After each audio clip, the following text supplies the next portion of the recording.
Hello everyone, welcome to my channel. Please subscribe and stay tuned by clicking the bell icon. Why Heartstopper? Maybe the best teen series of the year.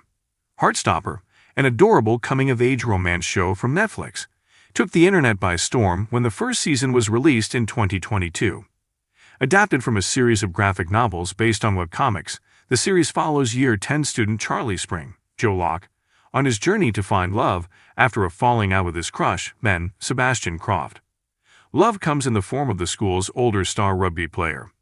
Charlie isn't the only one trying to find love. He sits next to that older boy in form class. Nick Nelson, Kit Connor, is trying to label his sexuality as he and Charlie get to know each other, and it looks like sparks may be flying between two of Charlie's best friends. There are missteps and miscommunications along the way, but it seems to work out for everyone in the end. Netflix has tons of shows about being in high school, so what makes Heartstopper different? Heartstopper gives audiences a look at relevant, relatable situations while maintaining an upbeat tone that can't help but draw people in. The show's second season came out in 2023, and the things people love about the show have only increased. The trailer for Heartstopper shows Charlie and Nick, and a quick look at the lesbian couple Tara, Corinna Brown, and Darcy, Kizzy Edgell, but it doesn't get into the other LGBTQ+ representation featured in the show. It hints at Nick's struggle over his own identity and orientation, Charlie's heartbreak over crushing on thought-to-be-straight guys, and his kind of breakup, but there is so much more to show than the love stories. There's the bullying Charlie faces by Year 11 students, the homophobia Tara and Darcy experience after coming out to their peers, the secret relationship Charlie is in at the start of the show, and so much more. All the situations the characters experience are relatable in one way or another for everyone, from being bullied to crushing on someone that will not or cannot like you back. There is also a trans character named Elle, played by trans actress Yasmin Finney. In an interview with Teen Vogue, Finney discusses how much she related to Elle.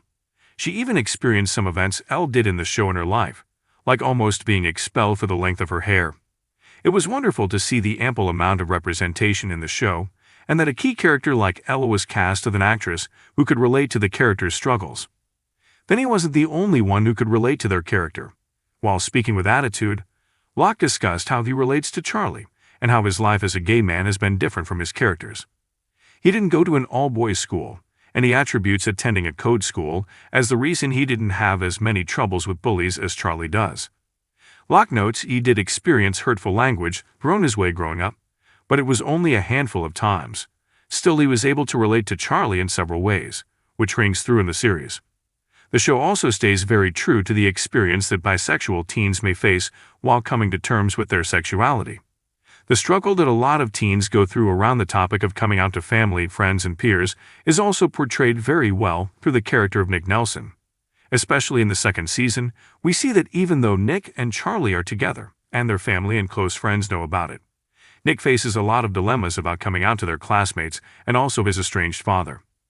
Heartstopper also has great asexual representation through the character of Isaac, a bookish friend of Charlie, Elle, and Tao, who comes to terms with his sexuality after a brief romantic encounter with another boy. We had to see how he adjusts to the idea of being asexual and aromantic among his peers, who cannot really relate to his situation. When Nick comes out to his mom, Sarah Olivia Colman, towards the end of the season after a wonderful day at the beach with Charlie, she reacts perfectly. She is an amazing example of how a parent should respond when their child shares something so personal with them. It was heartwarming to see such a kind and positive reaction, especially in comparison with the bullying throughout the series. Sarah isn't the only character to show her support for someone's relationship and identity. Elle transferred from Truham Grammar School, the boys' school, to Harvey Green Grammar School for girls, but she didn't lose her friends. Charlie, Isaac, and Tao are still there for her, using her correct pronouns and clearly making an effort not to refer to who she was before her transition. The respect they have for Elle as a parent and adds to the heartwarming nature of the show. Great supporters, standing up to Harry and his gang of rugby boys when they bully Charlie. While Tao stands up to him throughout the series, it takes Nick a bit more time and self-realization before he tells Harry and his group off for their comments about Charlie after a night at the movies. It's always nice to see peers standing up against bigotry, especially at that age. In the second season, we see that some of Nick's old rugby friends also apologize to him for their behavior and for not standing up to Harry before. Their support system only grows through the likes of characters like Imogen, Rita Norwood, Sahar, Layla Khan, and most importantly, Charlie's older sister Tori, Jenny Walser, who stands up to Nick's older brother when he makes rude comments to Nick and Charlie about their relationship.